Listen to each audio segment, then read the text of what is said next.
How Spotify actually makes money. In 2006, Daniel Ek was 23.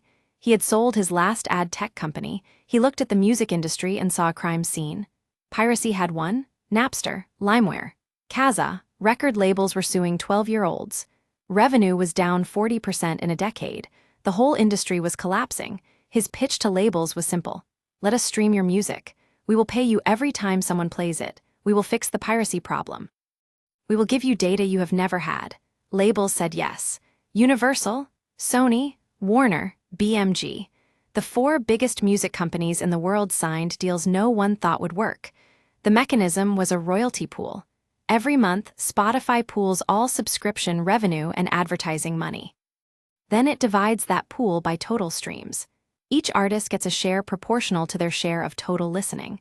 1% of streams means 1% of the royalty pool. That sounds fair, but it broke the industry. Major label artists got a huge share. Independent artists got almost nothing. The system rewarded the same 100 artists who already had the most plays.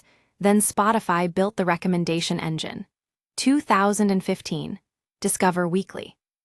Every user gets a personal playlist updated every Monday. The algorithm looks at what you skipped, what you saved, what you finished, what time of day you listen. It compares you to 10,000 other users with similar taste. Then it picks 30 songs you have probably never heard. The result. Listening hours tripled in 3 years. Average session went from 25 minutes to 67 minutes. Churn dropped from 8% a month to 2%.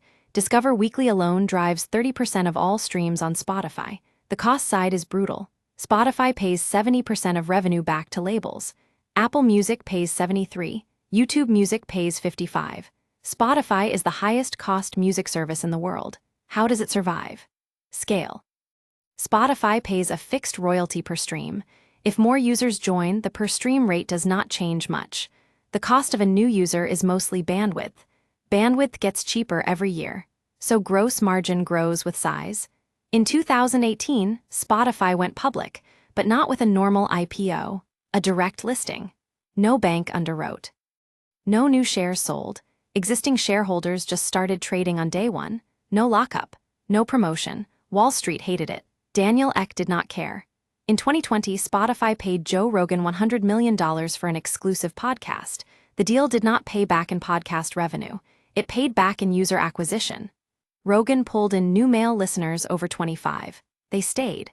They paid for premium. Today, Spotify has 640 million users. 240 million pay. Revenue is $15 billion a year. The company still loses money most quarters, but the mechanism works. Every new user costs less than the last. Every year the margin grows a little more. The bet is simple. Own the listening time of the world. Eventually, the royalty rate gets renegotiated. Eventually, the podcast ad business matures. Eventually, margin expands. Daniel Ek is not building a music company. He is building a time company.